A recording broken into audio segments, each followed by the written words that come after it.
As this podcast is brought to you by National Today, I just wanted to mention this week's holidays super quick. This week, we've celebrated Bourdain Day. We should celebrate by eating something, I guess, unpronounceable. Also this week, Beatles Day. I think if you don't like the Beatles, I think that says more about you than the Beatles. I like their music. It's okay, but I wouldn't say I listen to it in the car on the way to work or whatever, you know. And moving on to birthdays real quick, Derek Jeter. Now, I don't really know, if I'm honest, who that is, being where I'm from. Iconic shortstop, you know, Hall of Fame player, okay. New York Yankees, but also just had like an outsized, like, sort of presence. So happy birthday, Derek Jeter. And two other people, Ariana Grande, June 26th, her birthday, and Mr. Musk, Elon Musk's birthday coming up 28th of June. But if you're one of Elon's 10 kids, what do you buy him for his birthday? I know he had a child who just performed in a burlesque drag show as well. I've seen that, so there could be different gifts there. Anyway, happy birthday to all those folks. Let's move on with the headlines.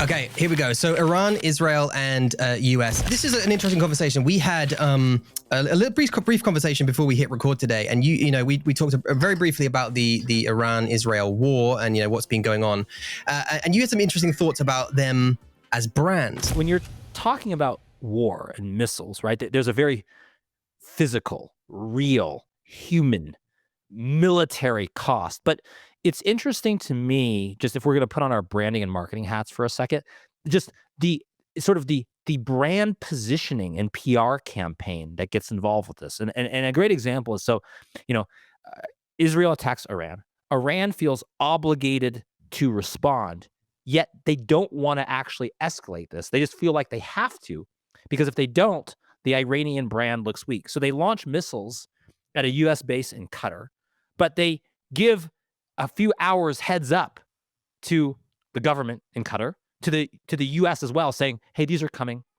sort of like be prepared, be on guard. So this whole thing is actually like a sort of, we have to be true to our brand. We're tough. We're going to fight back.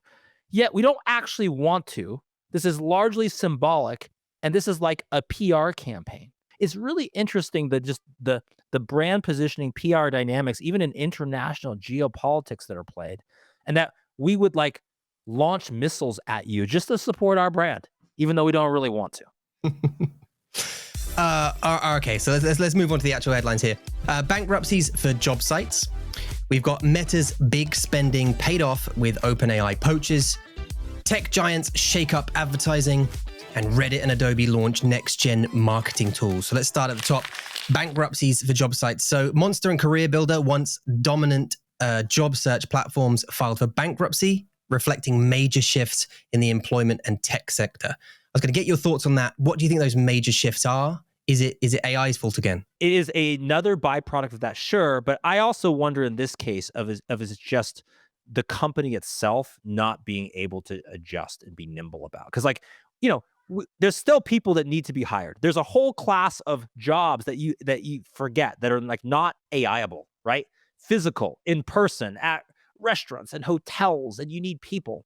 And so to me, this is like, okay, maybe one part macroeconomic and AI trend factors, the other part mismanagement of the company, which was backed by private equity, and just not being nimble enough to shift business models, and probably keeping an overhead that was too high that forces them into this bankruptcy position. We actually talked about this last week, right? This Meta story about how they were paying a disgusting amount of money. Disgusting, Tom, depends on your perspective. If you're the person receiving the $100 million signing bonuses, it's probably not that disgusting. Yeah, and it seems like it's paying off. Meta's managed to reportedly poach 3 researchers from OpenAI.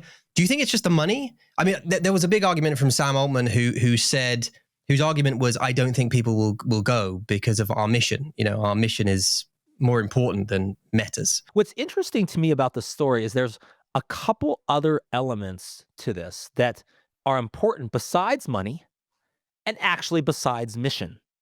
And that element is getting a personal message from Mark Zuckerberg. So reportedly, he's going out, he's on his WhatsApp, he's on his Insta, sending personal messages, asking people to join. And, for a whole generation of people, there's a few people that kind of everyone tried to emulate in sort of the tech sector. I live in San Francisco, Silicon Valley, and those people, it's a Mark Zuckerberg, it's an Elon Musk, it's a Steve Jobs. It's like these are like iconic people so it means a lot. So it turns out Facebook is leveraging. There's more levers than just mission and money as well, and that includes just like personal time, attention, just feeling you're important. And probably if you layer all of that, I'm sure Mark Zuckerberg probably can give a good mission pitch. I'm going to need you to whip out your crystal ball now.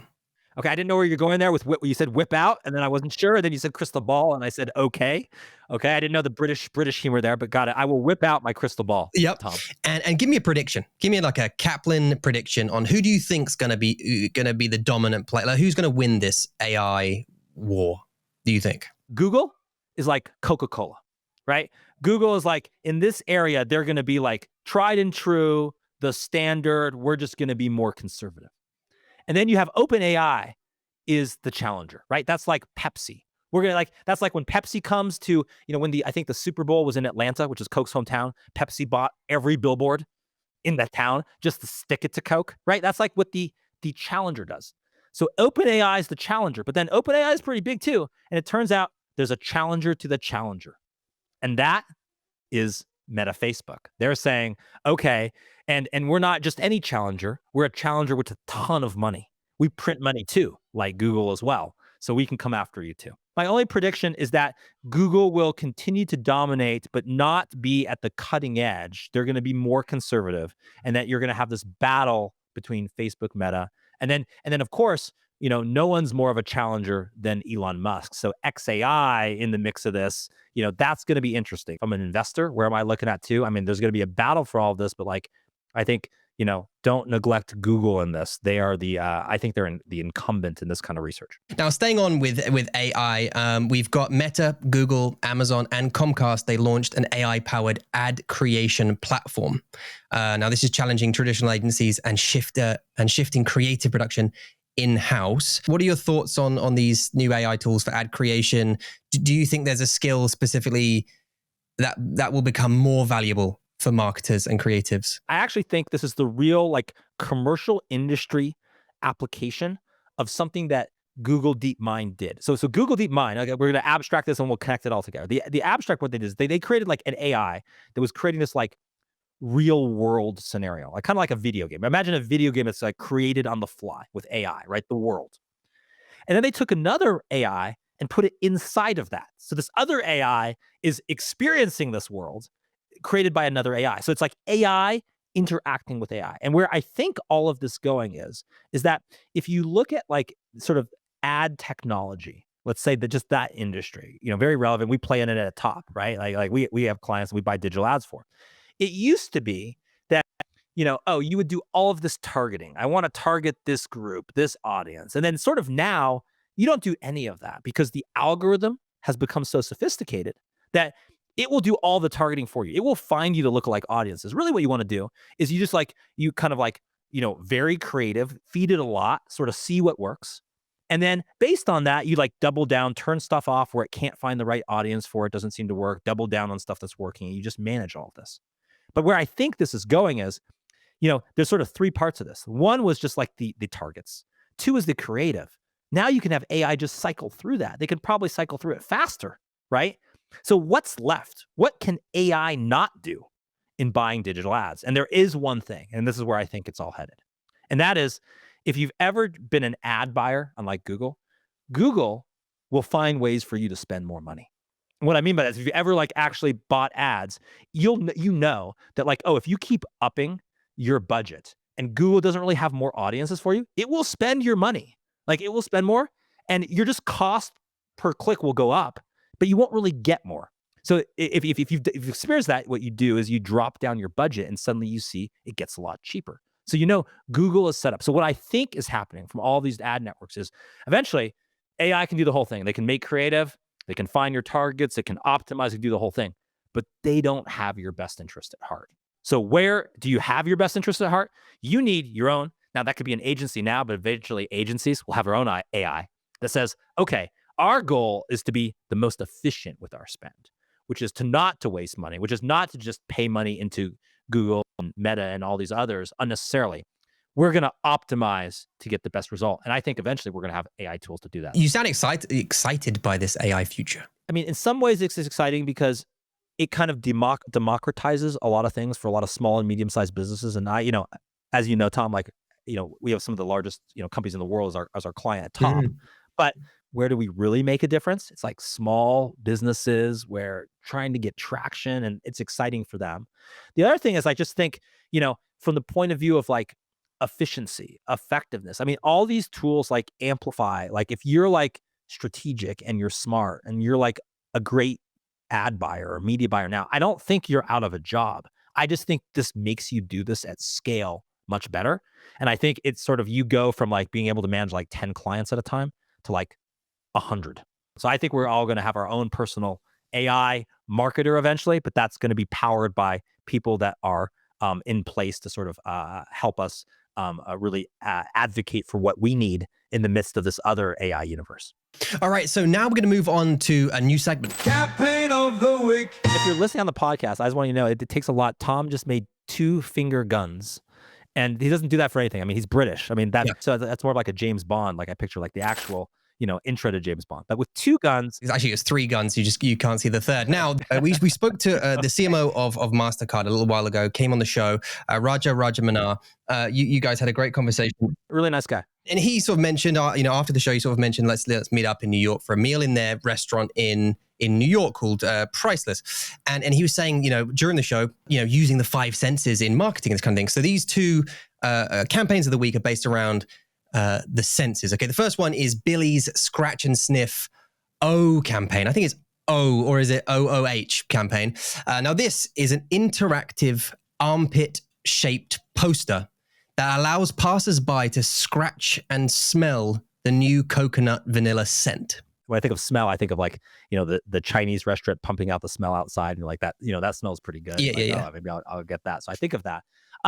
It's interesting as a PR stunt, as a way to get attention. Certainly it's attention grabbing. So why not? I like the campaigns that like teach you something about yourself. Like this to me is a little bit just like a shock value.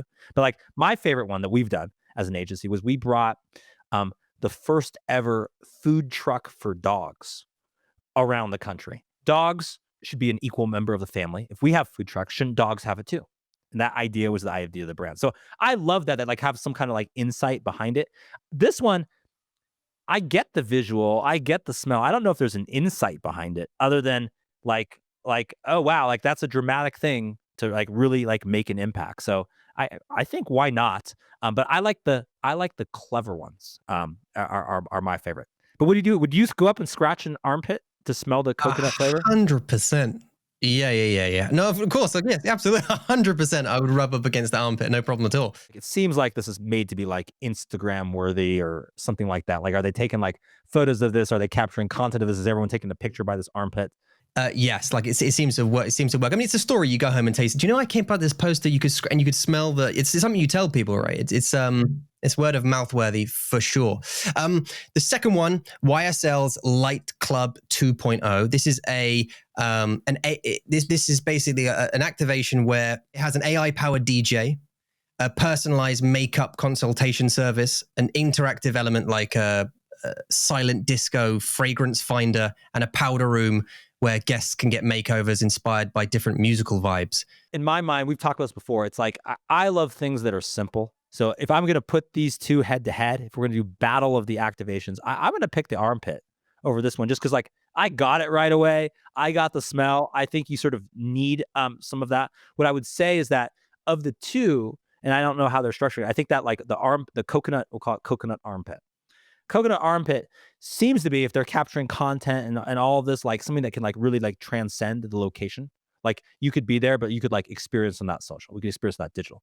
I feel like that second campaign is much more of like for people there. Presumably they're also capturing content and they're showing this all there. But I just like, I like the simplicity of the first one over the second one. So in this kind of battle, I'm going to pick door A.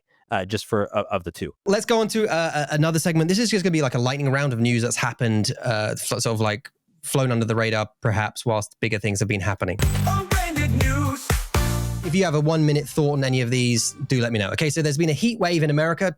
I'm not there, so you tell me if I'm wrong. Heat wave in America. New York hits its highest temperature in 13 years.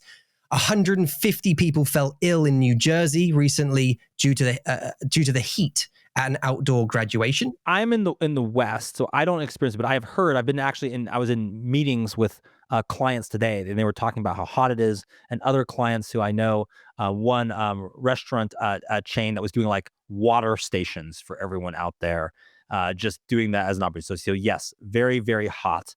I actually did do a campaign previously where we had Harmless Harvest coconut water in the summer, which is like great hydration, super refreshing. You know, #1 coconut water in Whole Foods, has this distinctive pink color. And we sort of had, you could like tweet out like, I'm hot, need a coconut water. And we would like get it to you in Central Park.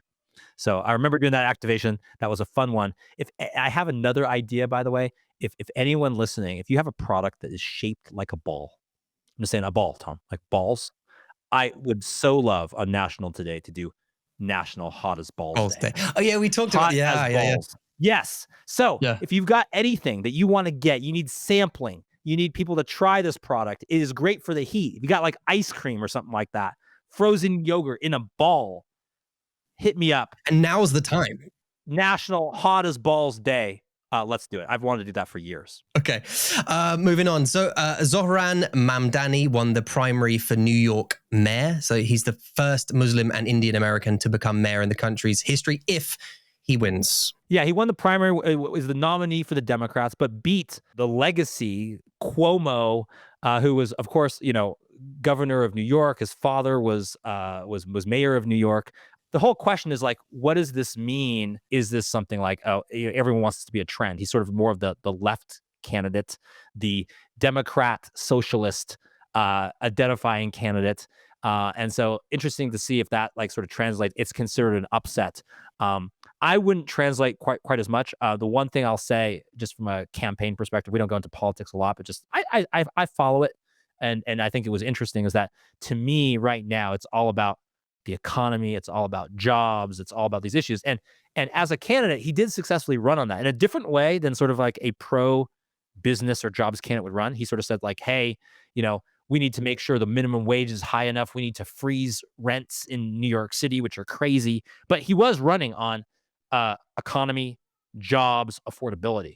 Okay, moving on. This one's for my social people. If anyone's interested here, PewDiePie is no longer on the top 10 most subbed channels on YouTube. First time in 10 years, he's now fallen off.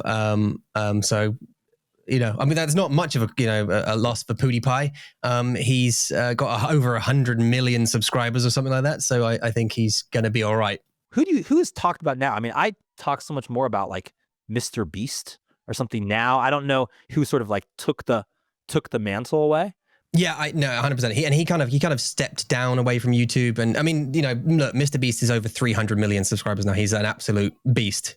Of an influencer. PewDiePie's way further down. There's also a big channel called T Series and stuff. I think they're number 2. Anyway, let's move on.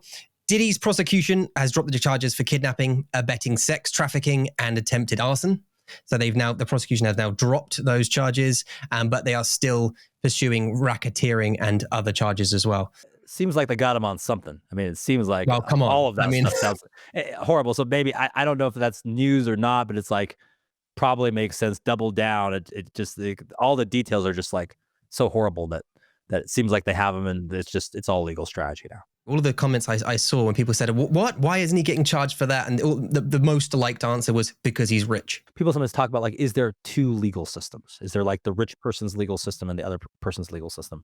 No, I think it's just a function of, at least in the US, it is just the legal system. It's so expensive. So basically it can be like a war of attrition. I think that's why a lot of people are afraid of Elon Musk. And he's able to like sue advertisers for coming back, where they're just like, oh, that level of resources, it is so expensive to do it that, what's the alternative? We'd have to make it a lot less expensive to be able to engage in the legal system. And what's going to come for that? Maybe AI. Maybe AI. Honestly, I mean, I can say my wife's a lawyer, and she's like, yeah, we're out of work pretty soon, right? AI can do the law job, a lot of it, probably 95% of it, pretty well, probably better, than your average lawyer. So An AI judge would be super interesting now you say that. just evaluate the positions, evaluate the arguments. I mean, you could have that. I mean, certainly you're going to have advocates first, like lawyers. I mean, just because, no lawyer has access to the entire like world of knowledge except the AI lawyer does, right? And then it turns out most of the legal writing, or is formulaic. The arguments are formulaic by nature. It's a formulaic discipline. So anything that's formulaic, that's very structured, AI can do well. I agree. I just feel like part of the court skill, and I'm sure your wife would know better, but like my lengthy experience of watching the Lincoln Lawyer TV show. Yeah, I love this house, by the way. This house that's on top of like overlooking LA. I was like, I always look at that house like that's great. It seems kind of vulnerable if you're, representing murderers that like might come get you at your house. You might want to get that gated. But besides that, what a great house. But continue. There's still a human element where you're presenting to a jury. You have to tug on their heartstrings a little bit. You're playing with the emotion. There's a lot, something that AI couldn't do. I don't know if we get like a little bit more like better holographic technology, and we could say, give me tone. Cry, like wistful approach to get people to cry. I remember I did my only legal experience. I did mock trial as a high school student, and I just remember doing a case. It was an emotional case. I think someone died, and I remember being in this. You go in this courtroom, and I think I wrapped myself in the American flag, like physically. Nice. In the flag, in the courtroom. I gave this speech, and there was some of what it means to be the American dream and how it was taken away from my client. All right, last two real quick. The UK is buying 12 F-35A warplanes from the US worth £700 million, about $900 million-ish, maybe $850 million. The big things about these planes are that they are nuclear carrying planes, so they have the ability to carry nuclear weapons.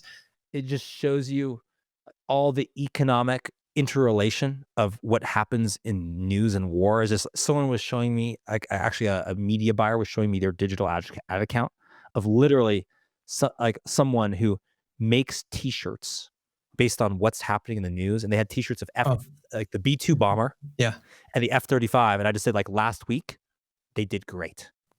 And the last one is the heavily steroided Liver King was arrested in a hotel in Austin, Texas, facing charges of terroristic threats after trying to fight the heavily steroided Joe Rogan. I know the steroids of the Liver King. Did you just say Joe Rogan? He's on HRT, I think. I'm assuming that's not like a steroid specifically, but he's on growth hormone, and he shouts about it. Okay, got it. Look at it. He's like 50. Yes, these are people who are bigger than us. It just seems like there's a lot of, people in the world that are mentally stable, mentally ill, all kinds of issues. And that doesn't mean they don't have big YouTube followings. No, they don't. In fact, in some ways, some of maybe the characteristics of that might help you do well on a YouTube. And that's it. That's all we got for today. So, thank you for that. And I challenge everyone, like, think of the news through a branding or marketing lens, and it helps you understand what everyone's doing. Whoever thought that Iran, the brand of Iran may change. And so they're thinking strategically about it.